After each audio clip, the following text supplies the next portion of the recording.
इस वक्त मैं दिल्ली के जंतर मंतर पे मौजूद हूँ। हालांकि आज 19 तारीख है, कल 20 तारीख है, मॉनसून सत्र है, लेकिन दिल्ली के जंतर मंतर पे जो स्टूडेंट्स प्रोटेस्ट कर रहे थे नीट पेपर लीक के लिए, उन्होंने एक आह्वान किया है कि हम 20 तारीख को जंतर मंतर से संसद तक एक मार्च निकालेंगे, धर्मेंद्र प्रधान का इस्तीफा मांगेंगे। ललित भैया, संसद जो है वो देश की धरोहर है। इस जंतर मंतर पे जो प्रोटेस्ट हो रहे हैं, वहाँ जो नारे लगाए जा रहे हैं और ऐसी मानसिकता के लोग यहाँ आ रहे हैं, वो अगर संसद तक पहुँचते हैं तो देश में क्या संदेश जाएगा? आप क्या कहेंगे? देखिए, ये हमारी तरफ से संसद जाए चाहे जहन्नुम में जाए, हमें कोई दिक्कत नहीं है। इस आंदोलन से जो हमें टीस लगी है वो लगी है सनातन विरोधी नारे की। जिसने सनातन विरोधी नारे लगाए हैं, आने वाले समय में उन्हें जूतों चप्पलों से अगर बात ना की, हिंदू रक्षा तो बात है। हमें बच्चों के भविष्य की चिंता है। बच्चे प्रोटेस्ट करें, मैं कह रहा संसद छोड़ मोदी जी के घर चले जाए, हमें कोई दिक्कत नहीं है। हिंदू रक्षा दल किसी भी बच्चे का विरोधी नहीं है, मगर अगर सनातन पर बात आएगी तो गांड में डंडा देने का काम करेंगे हम। ये मीडिया के सामने बोल रहे हैं, सनातन पे आवाज ना उठे, सनातन की बर्दाश्त नहीं करेंगे। हम वो लोग हैं, हमने एक बच्चे के लिए पूरे दिल्ली में फोर्स लगवा दी थी। आप मेरा चेहरा देख लो, मैं वही व्यक्ति हूँ जिसने बयान दिया था इस बार ईद नहीं मनानी जाएगी। तो मेरे बारे में जान ले, आज इनके साथ लोग हैं, कल अकेले घूमना है ना, कल भी तो अकेले घूमना है। हम वही सच्चाई, वही संगठन है जिसने दारुल में मंदिर निकाल दिया। अगर सनातन पर बात आई तो मैं कह रहा घर नहीं बचा पाओगे। आपका प्रोटेस्ट है, कीजिए, आप संसद जाइए, आप प्रधानमंत्री का घर भेजिए, हमें कोई दिक्कत नहीं। बच्चों के साथ हम भी है, मगर बच्चों के साथ अगर कोई धर्म विरोधी कार्य करेगा, उसका दिमाग ठीक करने का काम हिंदू रक्षा करेगा।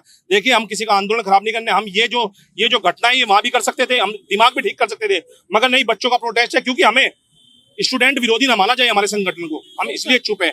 हम अगर आज चुप है, ये मत समझे कि आज संख्या लेकर ये बोल रहे हैं।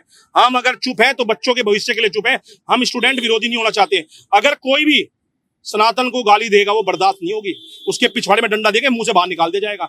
जिस दिन वो व्यक्ति जिसने सनातन के बारे में, सीता माता के बारे में या ये बोला यहाँ मुल्ला अल्लाह ही रहेगा, तो मैं बता दूं यहाँ श्री राम ही रहेंगे और श्री राम ही रहेंगे, ये बात बता देना चाहते हैं। अगर सनातन पर बात आएगी तो हम ईंट से ईंट बजाने का काम करेंगे। मैं कह रहा अपना प्रोटेस्ट करो, हम तुम्हारे साथ हैं, हमें कोई दिक्कत नहीं है, ना कोई परेशानी है, पर सनातन पे आंख ना उठाए। अगर सनातन पे आवाज उठाओगे तो दिमाग ठीक कर दिया जाएगा। नहीं, यहाँ पर कई लोग आकर ये बात कह रहे, कुणाल कामरा ने कहा कि सीता माता के पति का नाम लेकर, यहाँ पर चंद्रशेखर रावण है, उन्होंने कहा भीम आर्मी के लोग यहाँ छाती पीट पीट के कह रहे हैं हम हिंदू नहीं है, हिंदू नहीं है। ऐसे लोगों को क्या कहें? आप सब समझिए, इसका ना एक एजेंडा समझिए। ये आंदोलन था स्टूडेंटों का, मगर ये आंदोलन बन गया सनातन विरोधियों का। इस आंदोलन को बनाने के पीछे ये लोग खुद हैं। आज सनातन विरोधी अगर ये लोग होते हैं तो नुकसान इन्हीं का है। कल जब कश्मीर वाला हाल होगा तो रोना मत। कल आप सुनो मेरी बात, अगर देश बचेगा, राष्ट्र बचेगा और धर्म बचेगा तो आप पढ़ लिख पाओगे, आप स्कूल जा पाओगे। वही बच्चे आज कश्मीर में जो हमारे भागे थे, वहां से कश्मीर में 1993 में जो बच्चे भागे थे, उनकी पढ़ाई आज कहाँ है? अगर मैं आपसे कहता हूं बच्चे इनके भविष्य की बात है, मैं कह रहा धर्मेंद्र प्रधान का इस्तीफा छोड़ो, देश निकाला दिलवा दो, हम आपके साथ हैं। हम नारा लगाएंगे देश से निकाल दिया जाए धर्मेंद्र प्रधान को, उसने गलत काम किया। मगर अगर सनातन विरोधी की बात करोगे, आप हमारे बच्चे हो, हमारे बड़े बाप बनने की कोशिश मत कीजिए। और जो लोग इस मामले में धर्म के विरोध गाली देके जाएंगे, मुझे समझ नहीं आ रहा, ये बच्चे स्टूडेंटों का कार्यक्रम था, इसमें अखिलेश यादव क्या करने आया? जो राम मंदिर के भक्तों पे गोली चलवा रहे थे, जो कहते हैं कि हम धर्म को मानते नहीं, हम सनातन को मानते नहीं, वो लोग क्या कर रहे थे? और रही बात, हम इन बच्चों के साथ हैं, हम इनके भविष्य के साथ हैं, पर इसमें ये क्या है, जय भीम जय मीम? अरे यहाँ तो एक ही आवाज आनी चाहिए थी, जय स्टूडेंट आनी चाहिए थी, नहीं आनी चाहिए। यहाँ एक ही नारा चलना चाहिए था, जय स्टूडेंट भविष्य स्टूडेंट। यहाँ नारा क्या चला, जय भीम, अल्लाह ही अल्लाह है। अरे अल्लाह नहीं है, जो भी है प्रभु श्री राम है, हम ये कह के जा रहे हैं। और मैं बता देना चाहता हूँ, आगे भविष्य में अगर स्टूडेंट कोई भी आंदोलन करते हैं तो सोच समझ के करना। अगर सनातन विरोधी कहीं बात हुई तो मैं कह रहा हूँ उस आंदोलन को उखाड़ फेंकने का काम करेंगे। संख्या में जरूर कम है, पर वो सीने में बहुत दम है, हम पीछे नहीं हटेंगे। ये बात दिल्ली में बता के जा रहे हैं, एक बार दिल्ली में बताया था उत्तम नगर में, तो ईद नहीं मन पाई थी, उन लोग बता देना चाहता हूँ मैं। इस बार अगर बोल के जाए तो आंदोलन के लिए तरस जाओगे। अभी देवबंद लेने पे लगे हैं, ऐसा ना हो कि पूरा दिल्ली ले ले। अगर हम अपनी पे आ गए तो पूरा दिल्ली लेने का काम करेंगे।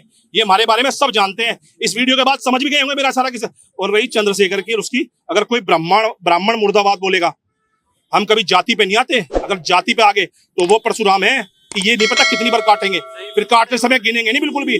अगर बात जाति पे आई, हम जाति से कभी नहीं बोलते हम ब्राह्मण हैं, पर हम ब्राह्मण हैं, परशुराम वंशज है। हमारी जाति पे ब्राह्मणवाद मुर्दाबाद, अगर किसी भी संगठन के नाम लेकर मुर्दाबाद के नाम लगाओगे तो दिमाग ठीक कर दिया जाएगा। संकेत भी, आप तो खुद एक वकील हैं। इसी प्रोटेस्ट के दौरान ताहिर हुसैन को दोषी करार दिया गया दिल्ली दंगों के लिए, लेकिन मैं एक चीज आपसे जानना चाहूंगी, यहाँ पे जितने भी उमर खालिद है, ताहिर हुसैन है, या फिर अरुंधति रॉय भी आई जो कश्मीर को कभी भारत का हिस्सा ही नहीं मानती थी, ऐसे आतंकवादी मानसिकता रखने वाले लोग अगर स्टूडेंट्स के प्रोटेस्ट में आ रहे हैं तो बच्चों का भविष्य किस हाथ में जा रहा है? बच्चों का भविष्य तो उस दिन ही गर्त में चला गया था जब ये अभिषेक दीप के जैसे लोग इस सीजेपी के अध्यक्ष बने थे। उसी दिन चला गया था, जिसे विदेश तक में इससे नकार दिया गया हो, जिसकी 2 कौड़ी की औकात नहीं, जो जीवन में कभी ना उसकी एजुकेशन का पता ना कुछ पता, ये विदेश में जॉब खोज रहा था और ये विदेश में जॉब खोज रहा बता रहे हैं। तो भैया जिस दिन सीजेपी के पक्ष में ये वाला माहौल चला गया था ना, उस दिन स्टूडेंटों का भविष्य बर्बाद हो गया था। संकेत भाई की बात रोक के मैं कहना चाहता हूँ, अगर विरोध करना जानते हो ना, विरोध करना सीखते हो और ताकत रखते हो, तो हमारे जैसा विरोध करिए, इस तरह करिए विरोध, लिख के दिखाओ कोई अपने टीएट के पीछे हिंदू दूर रहे, साले का दिमाग ठीक कर दो। हिंदू रक्षा दल मुसलमान दूर रहे, इसको बोलते हैं विरोध करना, और ये है विरोध की ताकत। आप लोग जो है दबी जुबान भीड़ का सारा लेके जब बोल रहे हो ना, ये बोलना बंद कर दो, नहीं तो दिमाग ठीक कर दिया जाएगा। आज प्रोटेस्ट है, आज स्टूडेंट साथ है, कल स्टूडेंट इन नेताओं के साथ नहीं रहेंगे, इनके चूतड़ में डंडा देके बाहर निकाल देंगे। आधे से ज्यादा को तो जब हम अंदर गए, हम देख के आए पूरा, आज मुआयना करके आए। आज हम आए थे मुआयना करने के लिए, हम मुआयना करने आए। आधे से ज्यादा को तो ये नहीं पता वो करने क्या आए हैं यहाँ पे। उन्हें बस पता है कि मोदी जी का विरोध करने आए हैं, हम भाजपा का विरोध करने आए, सनातन का विरोध करने आए, इस वजह से यहाँ पे आए हैं। आधे स्टूडेंटों को यही तक नहीं पता यहाँ चल क्या रहा है, वो क्यों आए हैं। तो आप ये देखिए कि ये एक मानसिकता है, बस देश में सनातन विरोधी मानसिकता है। मंच से सीता माता के विरुद्ध टिप्पणी क्यों कर रहे हो? अबे स्टूडेंट की बात करो ना, अरे स्टूडेंट की बात करो यार, आके यार यूं कहो स्टूडेंट के साथ गलत हो रहा है, ये हो रहा है। आप वहां पे बात कर रहे हो सीता के पति और राम जी, ये तो भैया ये टोटल सनातन विरोधी मानसिकता के लोग यहाँ आ रहे हैं। और जल्द ही एक बड़े आंदोलन का ऐलान किया जाएगा, हिंदू रक्षा दल यही जंतर मंतर कूच करेगा। अच्छा, मैं एक चीज आपसे जानना चाहूंगी संकेत भैया, क्या सनातन शिक्षा का अधिकार छीनता है लोगों से? अरे सनातन की वजह से ही तो शिक्षा जीवित है, सनातन की वजह से ही संविधान है, और ये देश संविधान अगर लिखा गया है वो भी सनातन के अनुरूप ही लिखा गया है। लेकिन इन जैसे नीली आर्मी वालों को कौन समझाए कि इन्हें यही नहीं पता। आधे से ज्यादा को संविधान के बारे में नहीं पता, आधे से ज्यादा को ये नहीं पता कि कानून किसे कहते हैं, कानून का नाम क्या है। बस नीले पटके लगा के, नीले झंडे पहन के यहाँ पे आके बस सिर्फ दुनिया को बेवकूफ बनाने का काम कर रहे हैं। उन्हें संविधान से कोई लेना देना नहीं है। उनका जो विरोध है वो सिर्फ सनातन विरोध है, और सनातन हमेशा से सर्वश्रेष्ठ रहा है और सर्वश्रेष्ठ रहा है। यहाँ पे जेएनयू की डफली गैंग भी देखी गई, वही डफली बजा बजा के आरएसएस में हमारी डपली बजेगी यहाँ जय श्री राम की। अब हम बता देना चाहते हैं, कल हम अब यही मौजूद रहेंगे, हम देखेंगे कौन डपली बजाता है, जो धर्म विरोधी डपली बजाएगा। कल डपली ही लेके आएंगे, इनकी डपली इनके पिछवाड़े में दे देंगे हम। कल सुबह हम यहीं रुकेंगे, हम उत्तराखंड से आए हैं, जिसको मानना होगा हमें मानना। कल ये डपली इनके चूतड़ों में देंगे, हम बजाएंगे डपली। कल के आजादी मांगते हैं भैया, हम उन्हें आजादी देंगे, अयोध्या में आजादी, अभी देवबंद में आजादी देंगे, दिल्ली में आजादी, इन्हें सब जगह, इन्हें कश्मीर में आजादी देंगे। जहां जहां ये आजादी मांगेंगे वहां देंगे, लट से देंगे, डंडे से देंगे, जिस चीज से ये मांगेंगे उस चीज से आजादी देंगे। आप खुद एक स्टूडेंट है? मैं खुद एक स्टूडेंट हूँ, IIT जेई एडवांस और मेंस क्वालिफाइड हूँ। अभी 2026 में NIT इलाहाबाद से ग्रेजुएट हूँ। अभी जस्ट जून में मेरा ईयर खत्म हुआ, 2022 से 2026 बैच। मैं एक स्टूडेंट हूँ। आप इस प्रोटेस्ट में क्या करने आए? मैं यहाँ पे मेरी दिल्ली में जॉब लगी है। अच्छा। तो मैं थोड़ा सा माहौल देखने आया था कि हो क्या रहा है, क्योंकि बहुत सारी चीजें चल रही थी।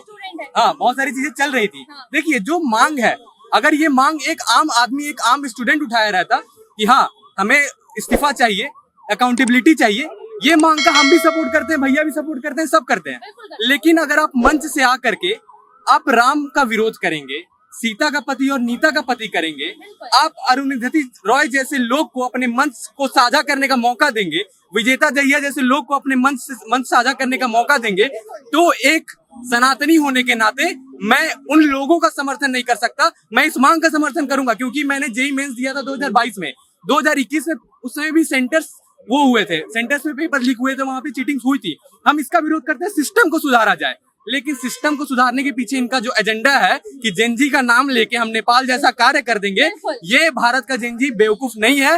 भारत का जेनजी जानता है कि हमारे पक्ष में कौन है और कौन सुधार कर सकता है। इसीलिए हम सरकार से मांग भी इसीलिए करते हैं, क्योंकि हमें इसी सरकार से उम्मीद है, यही सरकार सुधारों को लाएगी। अभी पेपर लीक के कानून भी इसी सरकार ने लाया है। राजस्थान में गहलोत सरकार में पेपर लीक हो रहे थे, कोई नहीं मांग उठा रहा था। राजस्थान में सबसे अधिक पेपर लीक हुए हैं, वहाँ कोई नहीं मांग उठा रहा था। आप सीधा बोलिए, ये जेएनयू की गैंग AISF आई हुई है, लेफ्ट विंग यहाँ पूरा आके खड़ा है, यहाँ पे मुल्ले आकर के खड़े हैं, विरोध कर रहे हैं कि हमें एकजुट रहना। अरे आपके इस मुखौटे के पीछे की जो राजनीति है और जो सोच है कि हम मोदी सरकार को कब्जा कर लेंगे, गिरा देंगे, वो सफल नहीं होगी जब तक हम जैसा सनातनी और जेनजी है जो बेवकूफ नहीं है। मैं आप पे वापस आऊंगी। यहाँ पे महिलाएं भी खड़ी है। दीदी, मैं आपसे जानना चाहूंगी कि इस जंतर मंतर पे जो प्रोटेस्ट चल रहा है, यहाँ पे महिलाएं भी थी, स्टूडेंट्स भी थी, उन लड़कियों ने यहाँ पे स्टूडेंट्स की बात तो नहीं करी, लेकिन मुझे यहाँ के मंच से एक नारा सुनाई दिया गया था कि मेरा लिंग मेरी मर्जी, मेरे कपड़े मेरी मर्जी। ऐसी लड़कियों के लिए क्या कहेंगी आप? ये ऐसी भी महिलाएं होती हैं जिन्होंने यहाँ पे देश भर की जो थोड़ी बहुत ही नियति कुरीति है ना, वो की ऐसी तैसी की हुई है। अगर आपको यहाँ पे ये सिर्फ जो धरना प्रदर्शन यहाँ पे किया जा रहा है ना जंतर मंतर पे, सिर्फ ये जो है ना ये एक आड़ है, ये सनातन को दबाने के लिए एक आड़ है। और इसका जो काम है ना ये बेखूबी कर रहे हैं अपर हिंदू रक्षा दल, ना तो कभी इन चीजों का समर्थन करेगा। और जैसे कि हमारे ललित शर्मा जी ने बोला है, हमारे प्रदेश अध्यक्ष ने बोला है, अगर यहाँ पे ढपली बजेगी ना तो कल को यहाँ पे आके इनके ना पिछवाड़े में ढपली बज के रहेगी। जी दीदी, आपने अपनी शर्ट के पीछे भी लिख रखा था मुसलमान बोल रहे हैं, लेकिन इसी प्रोटेस्ट एक मांग है कि ये प्रोटेस्ट हम चाहते हैं कि उत्तर प्रदेश में योगी जी के राज में किया जाए। क्यों क्यों क्यों? लोग कहते हैं वहाँ पे गुंडागर्दी है, तानाशाही है। गुंडागर्दी, हाँ तो तानाशाही है जो है। आप योगी जी के राज में प्रोटेस्ट करिए, तानाशाही है। मैम इतने खुल के बोल रहे हैं, प्रोटेस्ट कर रहे हैं, मोदी को गाली दे रहे हैं, क्या तानाशाही है ये? लोकतंत्र है, आवाज उठाने का मौका मिल रहा है। इंदिरा गांधी की सरकार थोड़ी है कि उठा के जेल में डाल दिए, नसबंदी कर दी है। बिल्कुल सही।